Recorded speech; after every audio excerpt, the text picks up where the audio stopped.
네, 여러분 안녕하세요. 연미정입니다.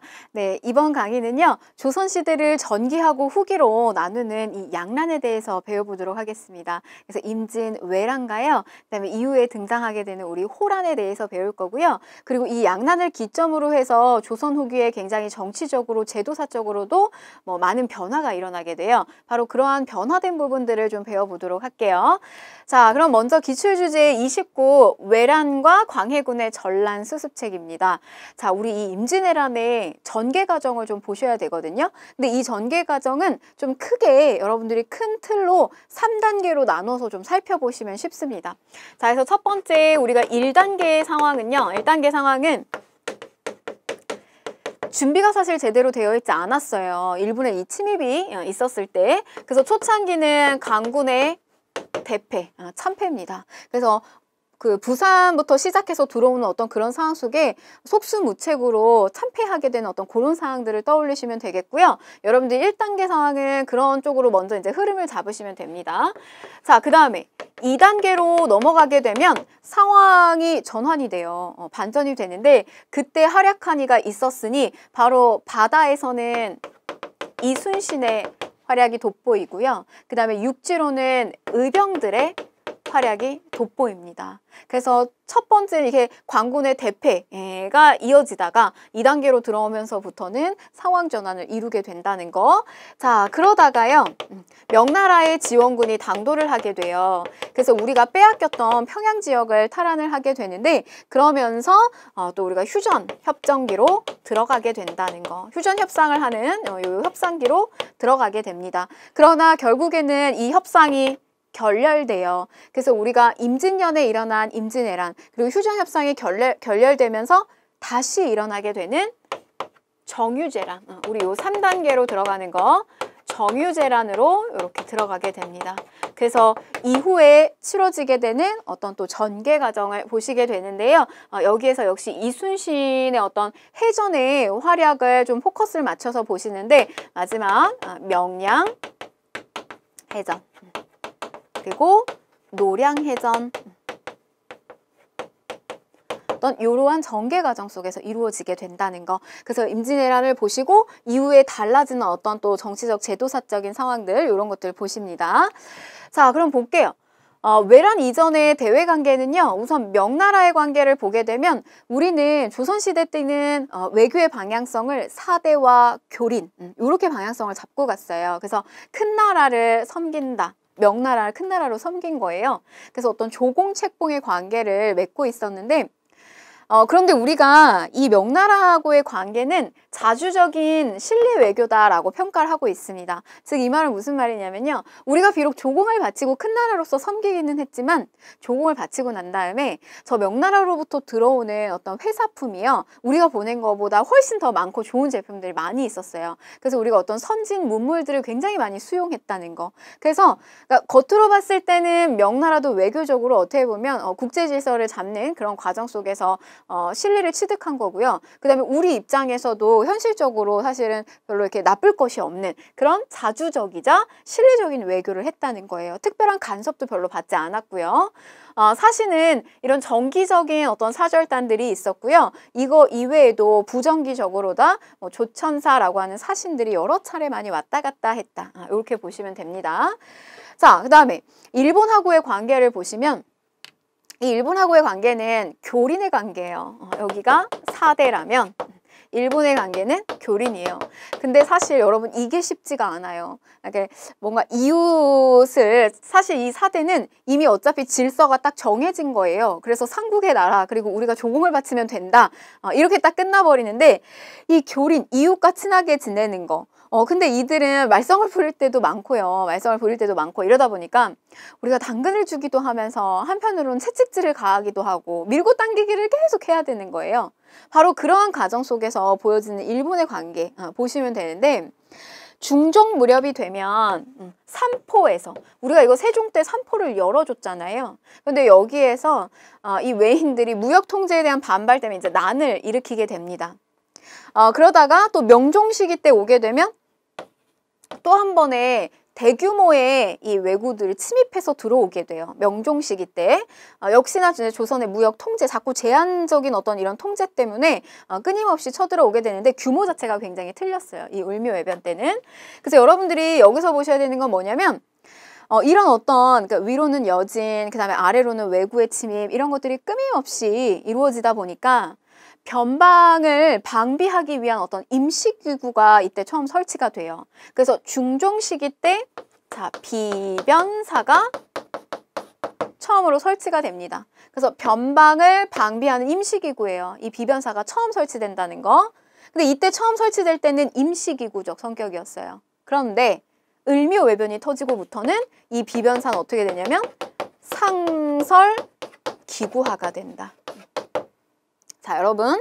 근데 이 비변사가요, 이때 와서 상설기구화가 되면서 이게 우리 임진왜란이 터지게 되면서부터는 최고기구화가 돼요. 그러니까 나라는 완전히 전시잖아요. 긴급사항에 들어가게 되면서 기존의 어떤 통치 시스템이 무너지게 되면서 이 비변사가 그 역할을 담당을 하게 됩니다. 최고기구화는 임진왜란 때 이루어지게 된다는 거.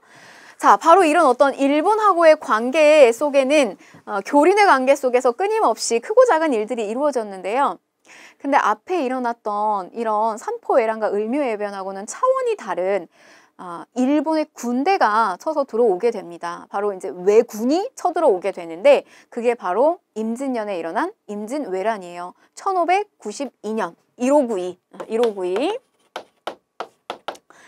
이때 당시 선조입니다. 당시 왕으로는 선조식이고요. 사실 이 무렵에는 사림이 등용돼서 많은 사림들이 등용돼서 동인이니 서인이니 라고 하면서 이렇게 이제 분당이 되기, 당파가 형성되기 시작한 때이기도 했고요.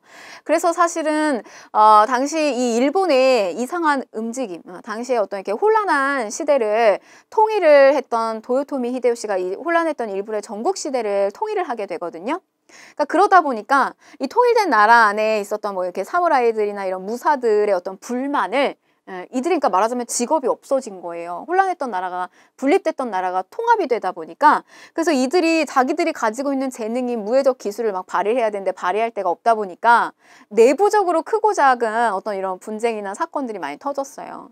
그래서 하나의 이 일본이 우리나라를 쳐들어오게 됐던 여러 가지 이유들이 있는데 그 중에 하나는 나라가 통합을 하게 되면서 내부적인 불만을 외부로 이렇게 눈을 돌리게 하려고 하는 목적도 있었다는 거. 그래서 당시 도요토미 히데요시가 우리나라를 치고 정명가도, 명나라를 원래는 칠 건데 길을 비켜달라라고 하는 명분으로 들어오게 돼요. 자, 그런데 이제 이때가 선조 무렵인데 우리는 준비가 제대로 되어 있지 않았다는 거. 미리 그 전에 사절단을 보내서 당시 일본의 상황을 보고 오라고 해요. 그런데 당시 보고 왔는데 동인과 서인이 갈려진 채 서로 다른 주장을 해요. 그러다 보니까 선조도 사실은 갈팡질팡하고 있었던 이런 상황 속에서 임진왜란은 터지게 됩니다. 어디로 들어오나요? 그래서 이 부산 일대로 들어오게 되죠. 그래서 부산 일대로 들어오게 되면서 부산진, 정발, 동래부, 부사 송상현, 왜군에 맞서서 싸웠지만 참패를 하게 됩니다. 이때 당시에 나오는 어떤 기록물들이 있는데 저 멀리서 이 왜군의 배가 막 이렇게 물밀듯이 밀려오는데 우리한테 이렇게 조공을 바치는 배가 아닌가 이렇게 착각을 할 정도였다고 해요. 그러니까 뭐냐면 우리 쪽에서는 준비가 제대로 되어 있지 않은 상태였죠. 그래서 이 부산 지역 일대가 무참히 또 깨지게 되는데 속수무책으로 자 이걸 이 상주 지역에서 이일 장군이 한테 많이 이제 기대를 걸게 돼요. 그러나 상주도 깨지게 됩니다.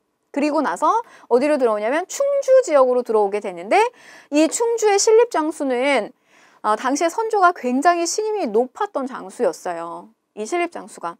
그런데 이제 이 신립이 충주 지역에서 배수의 진을 치고 아주 이 결사항전의 준비를 하게 되는데 결국에는 이 충주마저 함락을 당하게 됩니다. 사실은 전략을 좀 잘못 썼다라고 해요. 이 신립 장수 같은 경우는 여진의 침입을 격퇴하면서 굉장히 많은 성과를 거뒀던 인물이었는데 그런 방식을 또 이 어떤 해전에 능해서 들어왔던 이런 일본 군들과 그 다음에 당시에 이렇게 논밭이 깔려있는 어떤 그런 이 기마병들이 다리가 금방금방 이렇게 말들이 논바닥에 많이 빠질 거 아니에요. 근데 그런 것들을 좀 고려하지 못한 채 전쟁에 임했다고 해요. 여진하고의 어떤 싸울 때의 전략 방법을 썼던 거죠.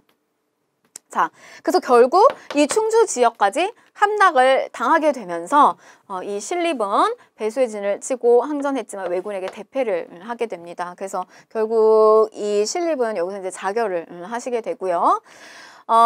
결국 선조는 이 이야기를 듣고 이제 충주가 함락됐다라고 하는 이야기를 듣고 결국 이제 피난길에 오르게 됩니다. 한양 궁궐을 뜨게 돼요. 그래서 평양으로 거쳐서 의주까지 이렇게 피난을 하게 됩니다.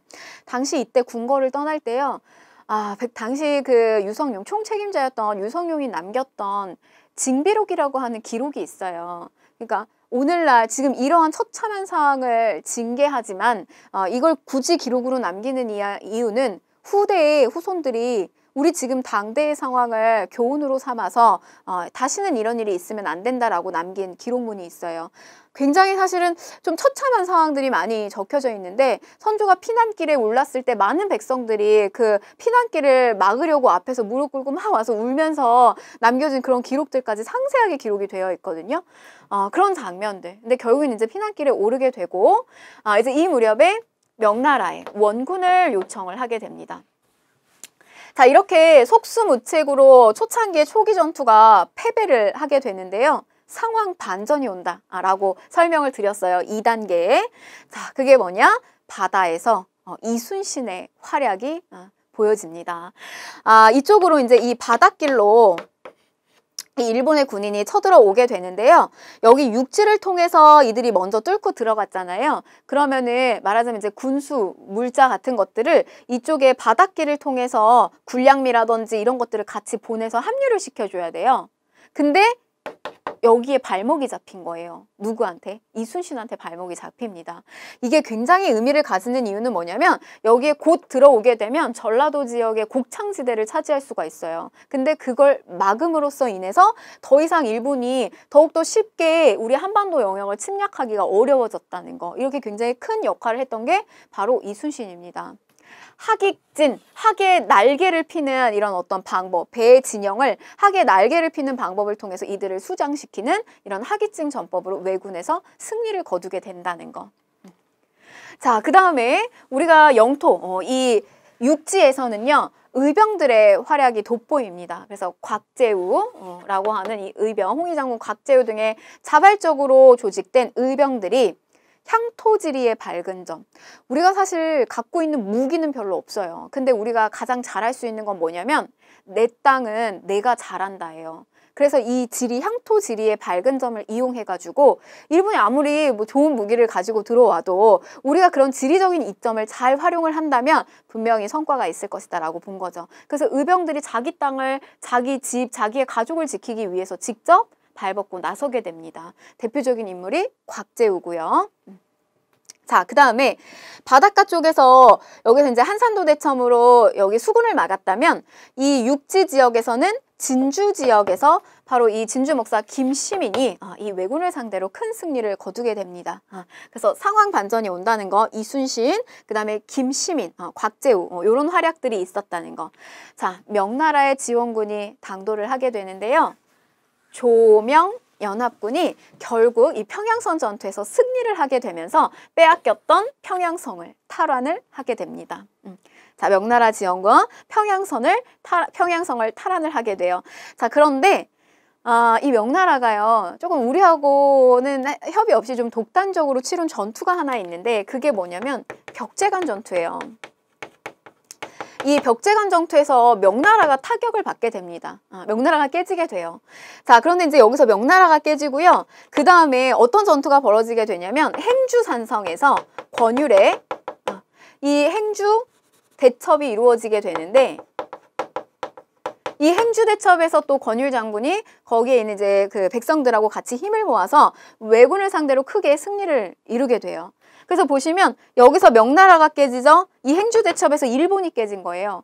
그러니까 양쪽이 한 대씩 말하자면은 맞은 상태인데 바로 이런 상황 속에서 휴전 협상이 이루어지게 됩니다. 이제 우리가 좀 중간에서 합의를 보면서 이 전쟁을 좀 마무리 짓자. 그래서 이제 휴전 협상의 내용이 나오게 되는데 일본 쪽에서 굉장히 명나라 쪽에게 좀 너무 무리한 요구들을 많이 했다라고 해요. 그러면서 이제 결과적으로는 결렬이 됩니다. 이 휴전협상은. 그래서 다시 이루어지는 전투가 정유재란이에요. 이 기간이 약 한 7년 정도가 해당이 되거든요. 그래서 우리가 임진왜란을 7년 전쟁이다 이렇게 말을 하기도 합니다. 정유재란. 자, 휴전협상 넘어가서요. 참고로 여러분 이 휴전협상을 치를 때는 우리가 여기 테이블상에 없어요. 그래서 명나라하고 그 다음에 왜군하고 여기 둘이서 이렇게 협상을 치렀다는 거, 이거 역시 징비록의 기록에 남겨져 있어요. 그래서 유성룡이 자기는 그러니까 나라가 힘이 없어서 이렇게 같이 테이블상에서 협상을 보지 못하는 거, 우리 땅에 왜 이 왜군이 쳐들어왔는데 우리가 같이 이 합의 보지 못하는 이 상황에 대해서 굉장히 울분을 삼키는 기록들도 많이 담겨져 있어요. 자, 정유재란 다시 터지게 되죠. 자, 명량입니다. 명량이에요. 여러분 사실 이 명량 해전이 이루어지기 전에 이순신은 모함을 받아서 백의종군을 하게 돼요. 그러니까 장수로서 활약을 하지 못하고 결국에는 그냥 같이 이렇게 군대를 이렇게 따라다니는 백의종군을 하게 되는데 군복을 벗었다는 이야기입니다. 이 정유재란 이후에 그러면서 이제 이순신은 어떤 그 장수로서 활약을 하지 못하고 이때 당시에 원균이 칠천량 전투를 벌이게 돼요. 그 이순신의 역할이 원균에게로 넘어가게 되는데 그 칠천량 전투가 무참히도 깨지게 됩니다. 그래서 어떻게 보면 사실 원균도 뛰어난 장수이긴 한데요. 이순신에게 아주 유명한 그 명언을 남겨주잖아요. 이 원균이 다 사실 여기에 다 박살이 남으로 인해서 이순신이 이 명량의 해전을 치를 때 무슨 그 유명한 명언이 남겨지냐면 신에게는 아직 이 12척의 배가 남아 있습니다. 이런 명언을 남기잖아요. 그래서 굉장히 얼마 남지 않은 배를 가지고 또 이 일본하고의 전투를 치르게 되는 그 전투가 바로 명량이죠. 명량. 이 명량에서 소수의 병력으로 외해수군을 크게 무찌르게 된다. 명량 울돌목이라고 하는 이 곳에서, 그러니까 말하자면 이렇게 물살이 굉장히 센 어떤 지리적인 부분을 이 이순신이 굉장히 잘 이용을 한 거예요. 그래서 사실 우리가 갖고 있는 어떤 뭐 무기라든지 이런 게 전혀 없잖아요. 그런데 이순신이 이렇게 활약할 수 있었던 것은 정말로 그 준비가 굉장히 철저했다라고 하는 거죠. 그래서 사실은 이게 상대가 되지 않는 게임 자체에 이순신이 백의종군하고 있을 때, 그리고 그 전에 이 지역, 전라도 지역의 수군 에 대한 어떤 준비가 철저하게 연습되고 철저하게 준비가 됐었다라고 하는 거, 그런 부분이 사실은 굉장히 이순신을 높이 평가할 만한 부분이에요. 자, 그래서 여기서 이제 크게 무찌르고 그 다음에 노량, 마지막 이 노량에서 왜군과 마지막 해전을 치르게 되면서 이 전투에서 이순신이 전살하게 되고 정유재란이 종결이 되게 됩니다. 이렇게 해서 마무리가 된다는 거. 여기에서 이제 중간에 이 도요토미 히데요시는 사망을 하게 돼요. 그러면서 이제 전쟁도 무마가 됩니다. 그 마무리가 된다는 거. 자, 외란 이후에 일본하고의 관계를 보시게 되면 일본하고의 관계가 사실 좋지 않았겠죠. 근데 이제 이후에 다시 관계가 회복되는데 일본 쪽에서 아쉬워요. 우리의 선진 문물을 계속 받고 싶어하는 그런 요구들이 있었고, 그리고 또 막부가 바뀌게 됩니다. 그래서 당시 이제 도요토미 사망하고 나서 도쿠가와 이에야스, 이 막부가 생기게 되는데, 그러면서 이제 우리에게 계속해서 요구를 하게 돼요. 그래서 선조가 당시에 승려예요. 요 사명대사를 파견을 해서 당시 전쟁 때 잡혀갔었던 포로 3,500명에 해당되는 그 포로들을 다시 무사히 이렇게 본국으로 돌려오게 되는 그런 큰 역할을 하게 됩니다. 그리고 이후에 이제 광해군 시기 때 가게 되면 기유, 약조를 체결을 본격적으로 하게 되면서 국교를 다시 재개하게 된다는 거. 그래서 제한된 범위 내에서 교섭을 하게 됩니다. 기유, 약조. 그래서 임진왜란 끝나고 일어나는 게 광해군 때 기유, 약조에 해당이 되고요. 자, 이후에 그 통신사가 수차례 일본의 그 막부의 주인이 바뀔 때마다, 이 쇼군이 바뀔 때마다 이들이 권위를 인정받기 위해서 통신사를 계속 파견을 하게 되는데요. 이 통신사가 갈 때 여기에 딸려가는 그 인원수가 한 300에서 600여 명 정도? 이 정도가 같이 한꺼번에 간대요. 그러니까 일본 입장에서 돈이 굉장히 비용이 많이 드는 거고, 이들을 접대하기 위해서. 그리고 머물고 있는 동안 시간이 한 6개월에서 한 1년 정도? 요 정도를 머문다고 해요. 그러니까 사실은 이 일본은 막대한 비용을 쓰면서도 어떤 그런 권위를 인정받고 또 조선으로부터의 어떤 선진 문물을 또 받기 위해서 이런 어떤 통신사를 계속해서 요구하기도 하고 파견을 하기도 했다는 거예요.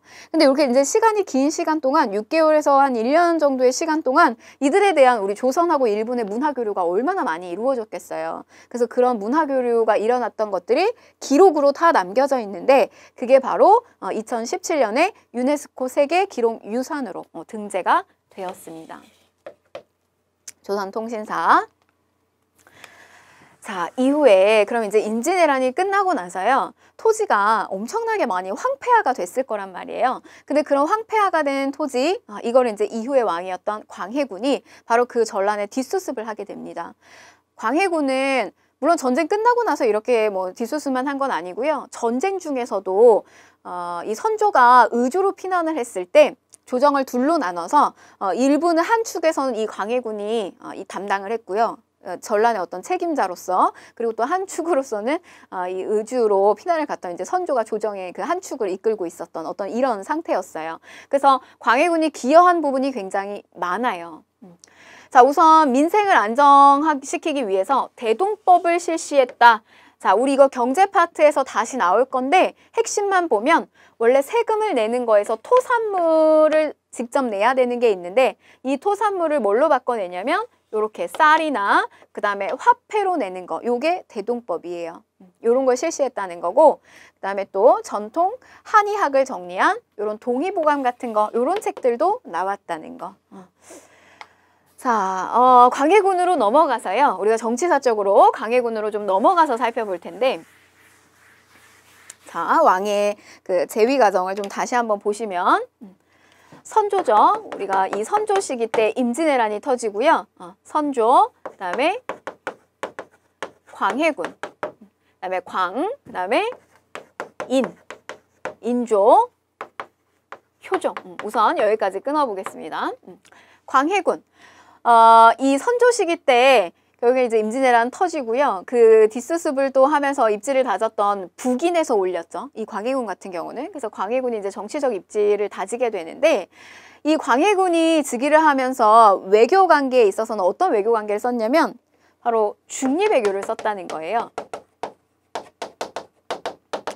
임진왜란은 전쟁을 일으킨 나라였던 일본도 막부가 바뀌죠. 그 다음에 우리가 피해를 봤던 우리 조선도 뭐 국토가 완전히 황폐화가 되죠. 그 다음에 우리를 도와줬던 명나라도 굉장히 힘이 약화돼요. 그래서 이 시기 때는 국제적인 상황이 명나라는 힘이 약화되고, 자, 우리가 이제 여진입니다. 이 여진이 나중에 나라 이름을 후금이라고 짓는데, 금나라였던 이 나라 이름을 후금으로 짓는데요. 명나라는 이제 힘이 약화되고요. 후금이 새롭게 부강하고 있는 이런 상황이었어요. 우리가 이걸 이제 뭐 명청교책이다, 나중에 이름을 명칭을 청나라로 바꿉니다. 바로 이런 어떤 국제적 상황 속에서 광해군은 우리를 임진왜란 때 도와줬던 이 명나라의 은혜를 저버릴 수도 없고, 근데 상황을 보아하니 국제적으로 얘는 뜨는 해예요, 후금이. 그래서 어느 쪽에 이제 외교 관계를 해야 될지에 대한 어떤 굉장히 조금 혼란스러운 상황 속에서 광해군은 바로 중립 외교를 펼쳤다는 거예요. 이게 양다리 외교 정책이라고도 하거든요. 명나라와 후금 모두에게 중립적인 입장을 취했다. 당시에 이 명나라가 후금을 치러 가는데 우리에게 군대를 요청해요. 우리가 니네 임진왜란 도와주지 않았냐. 군대 요청하는데 당시에 장수 강홍립을 광해는 보냅니다. 근데 광해한테 뭐라고 명을 내리냐면, 가서 싸워라. 군대를 데리고 가서 싸워라. 근데 전투의 상황을 조금 보다가 너가 적절하게 대응을 해라. 그래서 우리는 군대를 보내기는 했지만, 이 명이 우리를 도와줬던 은혜를 생각해서 보내긴 했지만 너희들하고의 관계를 그르치려고 하는 건 아니다라고 하는 것을 좀 보여주게끔 이런 중립 외교를 펼치게 됩니다.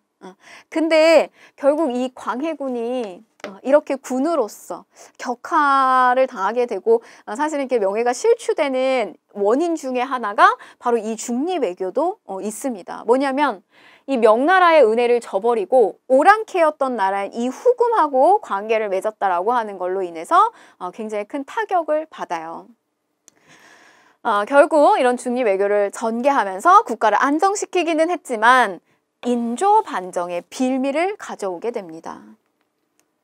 자, 그러면 문제를 좀 한번 볼게요.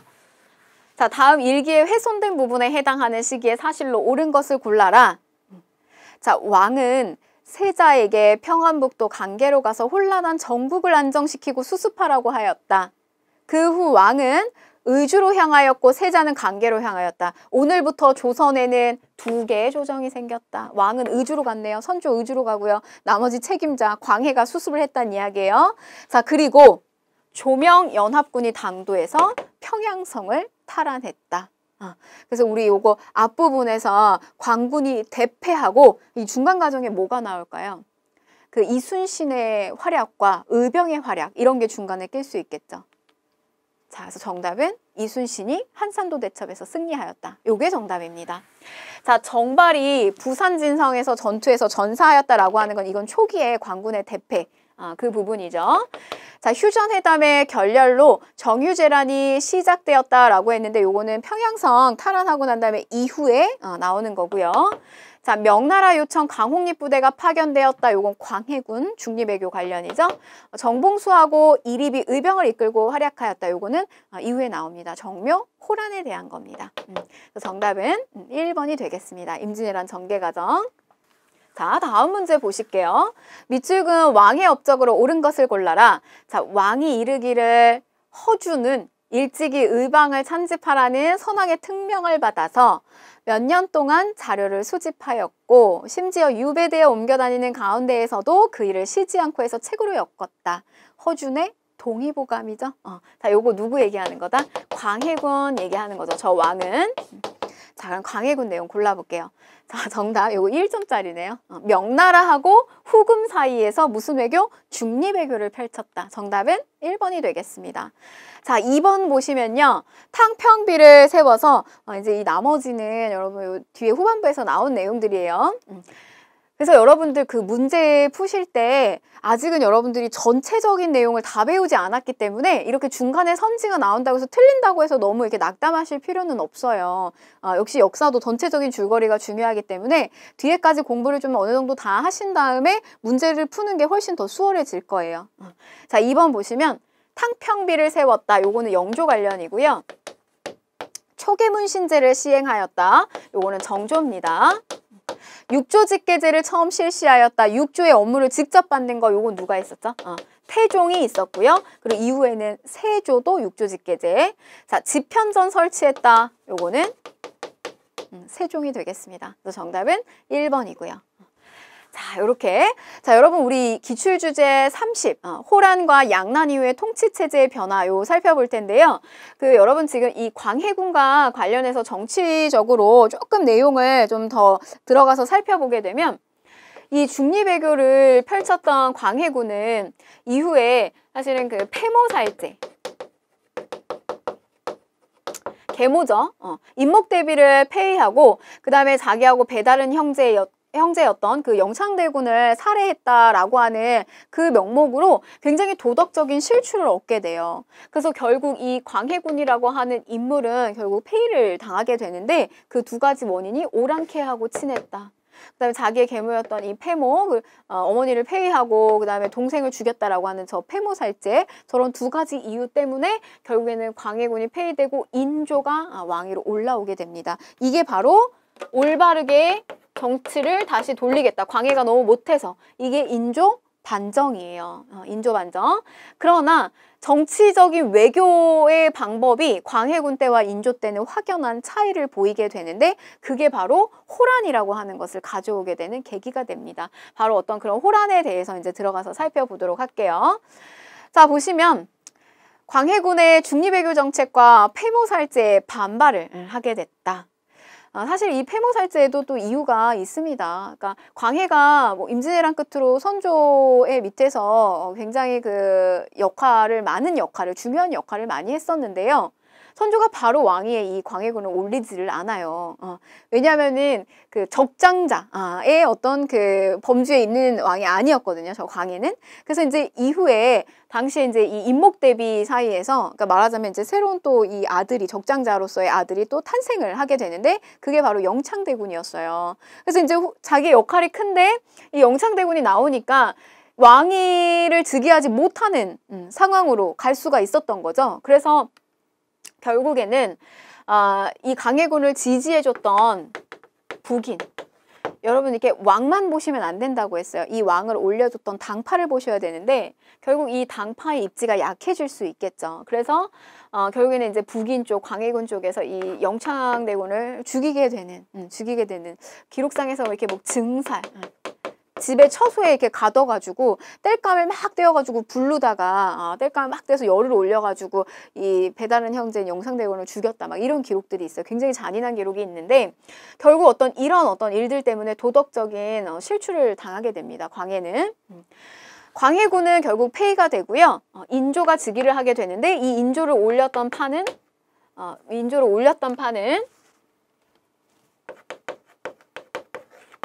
서인이 되겠습니다. 서인이 이 인조를 올리게 된다. 그래서 북인 정권은 마무리를 짓게 된다는 거. 그래서 우리가 지난 시간에 우리 배웠어요. 서인이 인조반정 추진하면서 누가 남인이 같이 합류해서 이렇게 인조를 올리게 된다는 거.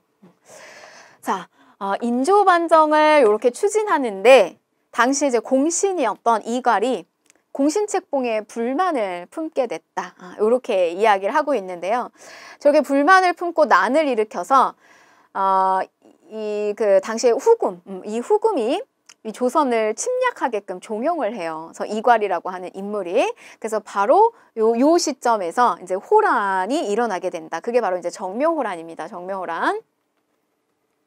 자, 정묘호란의 원인을 보게 되면, 우선 광해군이 삼았던 외교의 방향성이, 이 중립 외교가 틀어지게 돼요. 그래서 이 인조 시기 때로 오게 되면 우리를 도와준 명나라하고 친하고, 그 다음에 후금에게는 등을 돌리는 이런 어떤 친명 배금의 외교 정책을 하게 된다는 거. 근데 여러분 보세요. 국제적인 상황이 명나라는 지는 해, 후금은 뜨는 해예요. 지금 이런 상황에서 누구한테? 이 금나라한테 등을 돌린다. 결국 이 후금의 침입을 받는다. 인조 시기 때. 바로 이게 호란입니다. 호란. 자, 1627년에 정묘호란이 이루어지는데, 인조가 이때 강화도로 피난을 가게 돼요. 이때 정봉수와 이립이 의병이 또 이끌고 이렇게 항전을 하지만, 결과적으로는 어떻게 됐다? 우리는 여진, 형제의 관계를 맺게 돼요. 그 전에 우리가 막 농기구라든지 곡식이라든지 이런 거 줬던 민족이 여진이거든요. 근데 나라 이름을 금이라고 바꾸고 우리 이자겸한테 이렇게 사대를 요구하는 그런 상황까지 성장을 하게 되고요. 그 다음에 또 송나라까지 또 공격을 하게 되고요. 이후에는 나라의 명칭을 후금이라고 바꾸면서 바로 이 시점에서 쳐들어오게 되는 거예요. 그래서 우리가 뭘 맺었다? 형제 관계를 맺었다. 자, 그런데 더 놀랄만한 일이 일어나게 됩니다. 후금이 나라의 이름을 청으로 바꿔요. 그래서 국호를 이렇게 청으로 바꾼 다음에 조선에다가 군신의 관계를 요구해요. 그러니까 그 전까지 형제 관계는 어떻게 해서 이렇게 맺었어요. 근데 더 이상 용납할 수가 없어요. 임금과 신하의 관계를 맺자라고 하는 건 용납하기가 어렵습니다. 그래서 국내에서 계속해서 싸워야 된다라고 하는 주전론과, 전쟁을 해야 된다라고 하는 주전론과, 아니다, 그래도 우리가 전쟁만은 막아야 된다라고 하는 주화론이 극렬하게 대립을 하는 이런 상황을 맞이하게 돼요.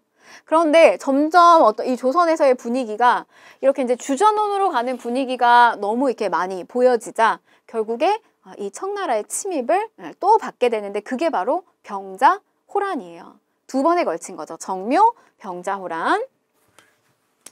자, 당시 임경업이 백마산성에서 항전을 하고 뭐 이런 김상용 이런 인물들이 또 뭐 순절하는데 뭐 굉장히 이제 마지막까지 잘 버텼지만 인조는 원래 강화도로 피난을 가려고 했었거든요. 근데 이 인조는 남한산성에 발이 묶이게 됩니다. 그래서 여기로 이제 피난해서 들어가게 되는데 이 안에서도 끊임없이 저 주전론과 주화론 사이의 갈등은 계속해서 이루어져요. 그래서 최명길이 화의를 해야 된다라고 하면서 막 계속해서 뭐 주장을 하지만 결과적으로는 이 청나라의 침입을 받게 되면서 이 인조는 결국에는 굴복을 하게 됩니다. 항복을 하게 되고요.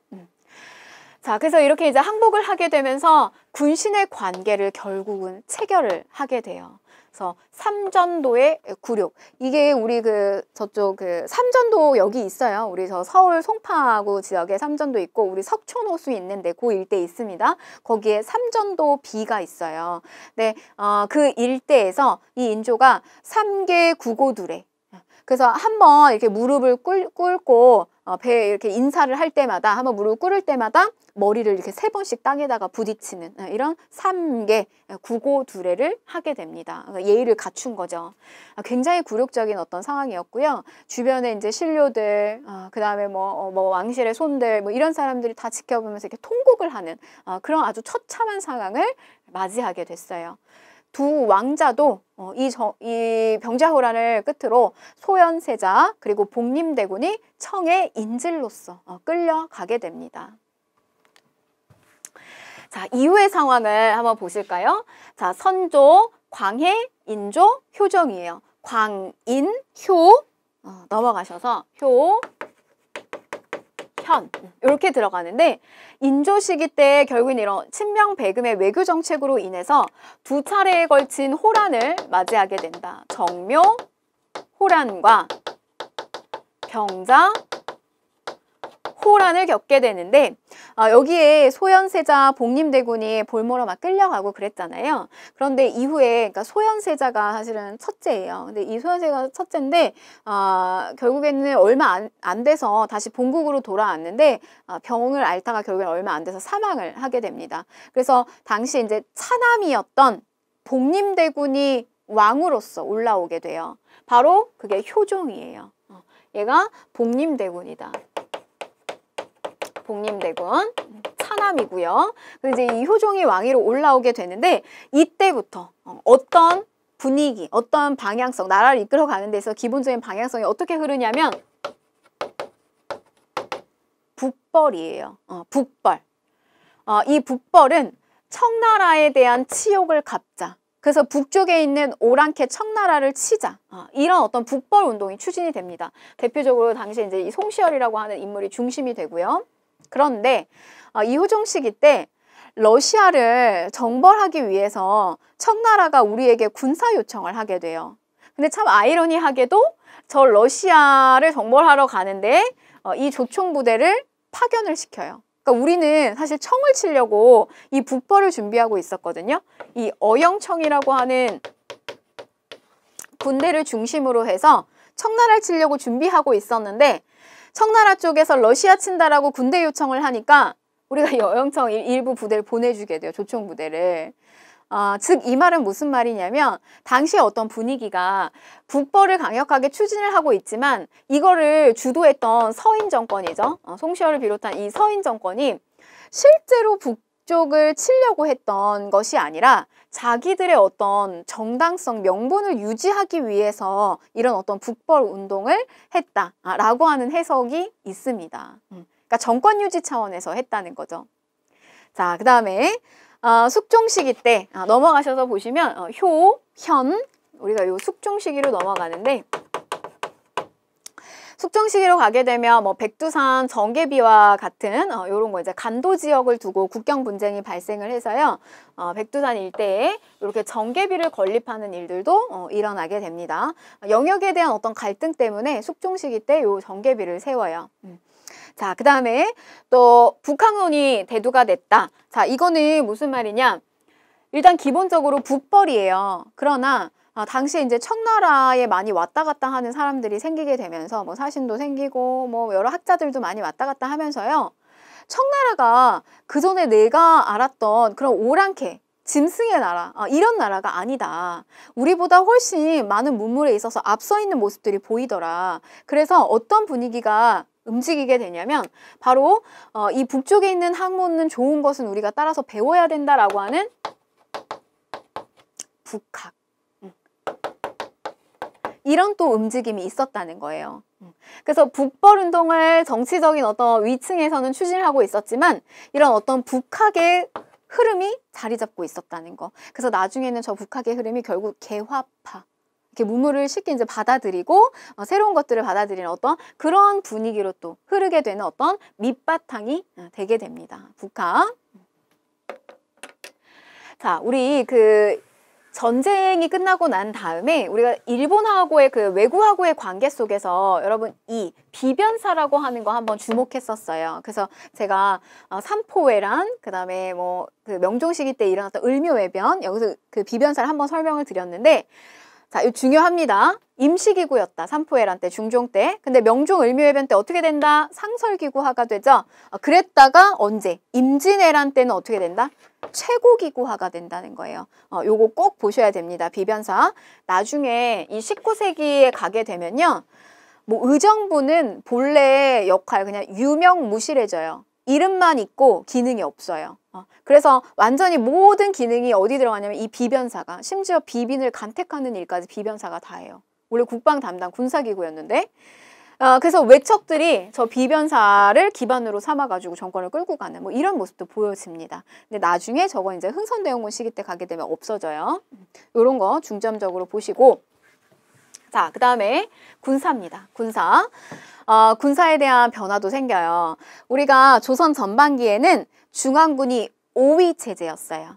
근데 이 5위 체제에서, 그리고 자, 보실게요. 설명을 좀 드리면 5위 체제, 그리고 지방의 방어 체제가 진관 체제로 운영이 됐다. 이렇게 갔습니다. 그래서 각각 지역을 이렇게 방어하는 지역 방어 체제, 이런 진관 체제로 갔었어요. 그리고 또 유사시를 대비하는 잡세군이 있었죠. 근데 이게 임진왜란을 겪게 되면서 변화가 생기는데요. 중앙군이었던 5위는 조선 후반기 임진왜란을 거치고 나면서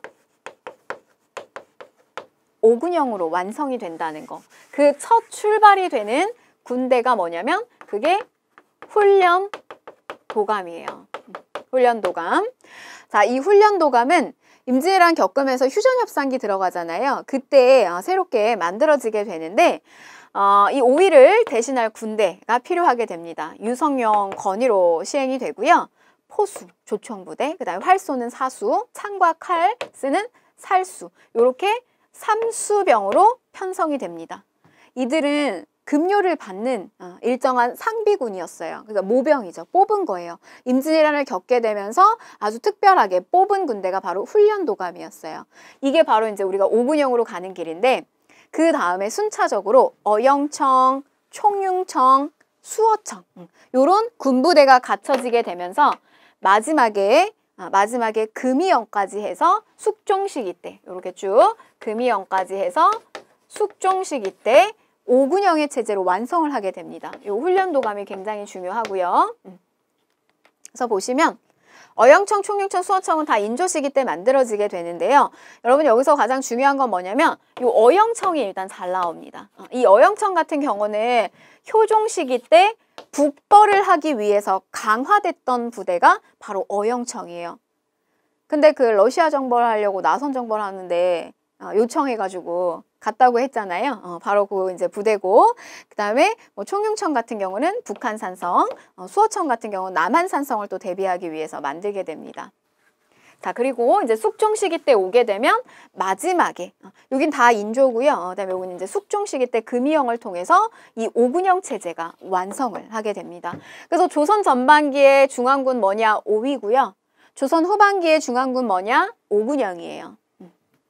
자, 역시 방어 체계도 바뀌게 됩니다. 방어 체제는 이 체제가 원래 진관 체제였어요. 그런데 이렇게 각 지역을 방어하고 있는 이 진관 체제는 소규모의 침입으로는 유리해요.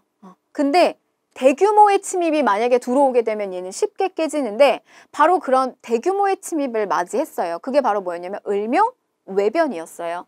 그래서 이 을묘 외변을 한번 겪고 나서 이 체제를 중간에 바꿉니다. 어떻게 바꾸냐면 재승방약 체제로 바꾸는데요. 이 재승방약 체제는 지역 연합방어 체제예요. 이거는 지역을 각기 막는다면 재승방약 체제는 지역 연합방어 체계. 그래서 이 군대를 다 한쪽으로 몰게 되는데 이게 가지고 있는 장점은 뭐냐면 대규모의 침입에 유리하다라고 하는 장점이 있지만 한번 여기가 뚫리면 어떻게 되는 거예요? 뒤에가 속수무책으로 뚫려요. 근데 문제는 뭐냐면 이 재승방약 체제를 유지하고 있을 때 우리가 뭘 겪었냐면 임진왜란을 맞이하게 돼요. 임진왜란을 터지게 됩니다. 그래서 당시에 그 상주의 이일 장수라든지 그 다음에 충주의 신립 장수라든지 이런 사람들은요 중앙에서 파견이 된 거예요. 그 지역을 알고 있었던 사람이 아니라. 그래서 그 재승방약 체제를 유지하고 있었기 때문에 그러니까 이렇게 이제 한쪽으로 군대를 몰게 되면 중앙에서 이걸 지휘하는 사람이 파견이 되는데 이게 굉장히 쉽지 않았다는 거죠. 이걸 이끌고 가기가. 그래서 이게 초창기에 속수무책으로 깨지고 나서 훈련도감이 갖춰지고 이제 이런 휴전협정기를 거치게 되면서 다시 무슨 체제로 가게 되냐면 진간체제로 다시 돌아오게 됩니다. 그래서 보시면 이렇게 이제 이후에서 진간체제로 다시 복구가 됐다. 근데 여러분 이 진간체제가 가지고 있는 그 가장 좀 한계가 뭐냐면 이 각각 지역에다 군대를 배치하려고 하면 군대 수가 많아야 돼요. 군역에 올 수 있는 사람이. 근데 그 군역이 많이 부족한 상태였단 말이죠. 그래서 그거를 이제 대비하기 위해서, 보완하기 위해서 소고군 체제를 같이 만들어요. 그래서 이 소고군은 다 끌어모으는 거예요. 양반부터 노비까지 전 계층으로 구성된 이 지방군을 마련을 하게 됩니다. 그래서 평상시 생업 종사하다 유사시엔 전투에 참여하는데 근데 실제로 양반들이 저기 소속은 되어 있지만 이 활약을 했겠어요? 별로 그렇게 하지 않았다는 이야기죠. 일반 뭐 상민과 노비들이 다 부담이 더 컸다는 이야기죠. 자, 그러면 우리 기출문제 한번 풀어보도록 하겠습니다. 자, 요거 3점짜리 문제고요. 조금 난이도가 있었던 문제입니다. 자, 다음 교서가 발표된 전쟁 기간에 있었던 사실로 옳은 것을 골라라 라고 했는데 자, 과인이 덕이 부족하여 이 같은 불운을 만나 오랑캐의 침략을 받았다. 지금 오랑캐 침략 받았다는 이야기예요. 자, 그런데 여기 뭐라고 되어 있냐면 지난 정묘년에는 변란이 생겼을 때 임시방편으로 강화를 허락하여 치욕을 감수하였다. 그래서 우리 오랑캐에 우리가 형제의 관계 맺자라고 했을 때 우리가 결국 그거를 수용하게 된 거죠. 자, 여기까지 무슨 내용이에요? 이거는 정묘호란에 대한 이야기입니다. 자, 그런데 지금 오랑캐가 황제를 참칭하고 우리나라를 업신여김으로 천하의 대의를 위해서 그 사신을 배척하였다가 이 같은 환란을 만났다. 자, 이제 화인은 이미 끊어졌고요. 오로지 결전이 있을 뿐이다. 그래서 또 한 번의 전투, 전란을 치러야 되는 그런 상황을 이야기하고 있어요. 그래서 요거는 병자호란과 관련된 문제였어요. 다음 교서가 발표된 전쟁 기간, 그래서 요거는 정묘호란하고 병자호란을 구분했어야 되는 문제다. 자, 그러면 1번 보실게요. 자, 김상용이 강화도에서 순절하였다라고 했는데 요게 좀 낯설게 느껴지셨을 수도 있는데요. 김상용의 친동생이 여러분들이 잘 알고 계시는 김상헌이에요. 그러니까 주전론을 계속 주장했던 사람이죠. 화의하지 않고 싸우자라고 주장했던 인물 중에 대표적 인물입니다. 김상헌, 그 인물의 형이 됩니다. 이 인물 역시요. 병자호란이 일어났을 당시에 강화도로 왕족들을 데리고 이렇게 피난을 갔단 말이에요. 근데 저 강화도마저 함락을 당하게 돼요. 그래서 결국에는 화약고를 터뜨려가지고 자결, 순결을 하신 분이기도 합니다. 김상용. 그래서 요거는 맞는 내용 정답 1번이 되겠고요. 자, 그 다음에 2번. 이게 여러분 조금 낯설고 어렵게 느끼셨더라도 나머지 선택지를 여러분들이 제거하실 수 있어야 돼요. 자, 2번 보시면 정문부가 길주에서 의병을 이끌었다. 그래서 함경도 길주성을 다시 회복을 하게 되면서 굉장히 큰 성과를 거뒀던 의병이죠. 정문부. 그래서 나중에 이게 이제 북관대첩이고 숙종시기 때 북관대첩일을 기념으로 세우기도 하잖아요. 그래서 요거는 임진왜란과 관련된 내용이고요. 자, 그 다음에 조명연합군이 평양성을 탈환하였다. 명나라의 도움, 지원군이 들어왔던 거 요거 역시 임진왜란과 관련된 거구나. 자, 그 다음에 정봉수와 이립이 용궐상선에서 항전을 하였다. 요거는 여러분 정묘, 호란과 관련이 있는 내용이 되겠습니다. 자, 그래서 요것도 아니죠. 자, 그 다음에 포수, 사수, 살수로 구성된 훈련도감이 설치되었다라고 했어요. 자, 요거는 임진왜란, 휴전기에 저렇게 다시 한번 중앙군에 대한 체제 정비를 하게 되죠. 그래서 모병, 요 훈련도감을 설치했다. 삼수병이죠. 그래서 요거 같은 경우도 임진왜란. 그래서 틀린 내용이 되겠습니다. 그래서 정답은 1번이고요. 자, 다음 문제 보실게요. 자, 가 군사 조직에 대한 설명으로 옳은 것을 골라라 라고 했어요. 자, 적의 난리를 겪는 2년 동안 군사 한 명을 훈련시키거나 무기 하나를 수리하는 것이 없이 자, 명나라의 군대만을 바라보며 적이 제 발로 물러가 기만을 기다렸으니 불가하지 않겠는가? 그래서 명나라의 지원군의 도움만 받았다 이거예요. 자, 과인의 생각에는 따로 이것을 설치하여 합당한 인원을 차출해서 장정을 뽑아 날마다 활을 익히기도 하고요. 그 다음에 조총을 쏘기도 하고요. 모든 무예를 훈련시키도록 하고 싶으니 의논하여 처리하라. 자, 포수, 사수, 살수 이렇게 삼수병 체제를 갖춘 훈련도감 이야기하는 겁니다. 자, 그러면 1번 보실게요. 수원화성에 외영을 두었다. 요거는 장룡령과 관련된 거죠. 그래서 요거는 정조 시기 때 장룡령 설치, 외 장룡령 틀린 내용이고요. 자, 그 다음에 국경지대에 양계에 설치되었다. 여러분 우리가 지방행정구역을요 5도하고 양계로 나눴던 건 고려시대잖아요. 그러면 요 양계에 주진군 이렇게 고려시대 군대죠. 그리고 우리가 5도에는 주현군 이렇게 설치가 되고요. 틀린 내용. 자, 그 다음에 3번. 후금과의 항쟁 과정에서 창설되었다. 여러분 훈련도감은 임진왜란 시기 때 휴전기에 만들어집니다. 자, 그래서 이것도 관련성이 없고 틀린 내용. 자, 그렇죠. 정답은 4번이 되겠습니다. 급료를 받는 상비군이 주축을 이루었다. 그래서 저렇게 이제 훈련도감, 그 다음에 소고군 체제 이런 것도 이제 정비해 나간다는 거. 그래서 요거는 맞는 내용이 되겠습니다.